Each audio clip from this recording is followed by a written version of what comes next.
Hello guys, for today's video ipapakita natin kung saan marirenew ang ating lisensya dito sa Imus Robinson.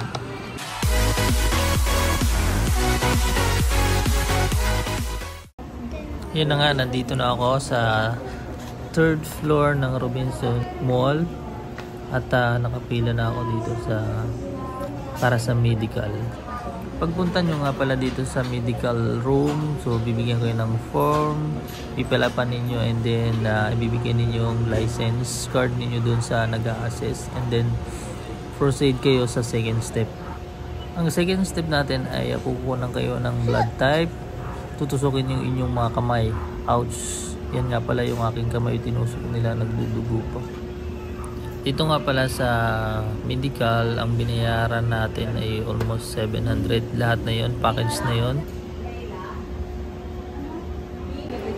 At ito na nga, natapos na ang ating medical. So magpo-proceed tayo sa next step.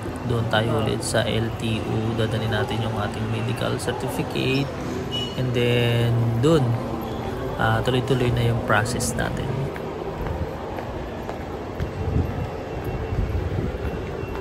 So guys, Robinson Imus, so renewal ng driver's license, doon yung medical.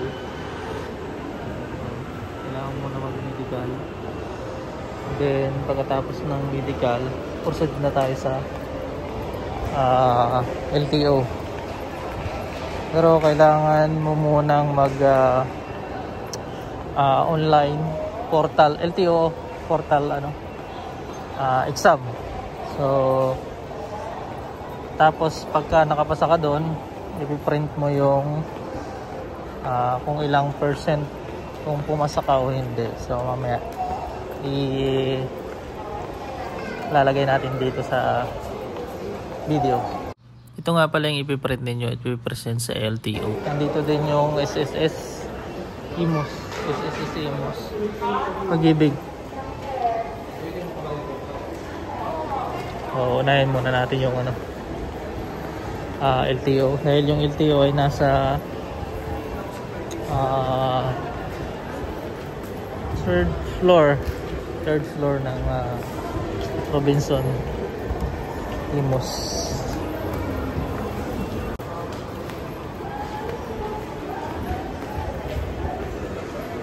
Dito yung LTO Imus Robinson. So kung nakita niyo yung mobile hub na yan, pasok lang kayo sa loob.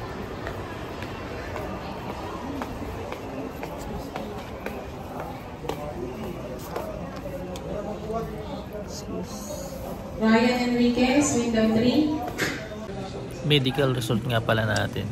Pangit na po. Ayan. Marunong. Ano ito? Naputol yan na. Bakit naputol? Kalikutan ko, parang ito. Ito nga pala guys yung itsura ng LTO doon sa loob. So madali lang siyang puntahan. Ito nga pala ang renewal natin ng pagbabayad ay 585, and then kapag meron kang penalty, additional 75 pesos.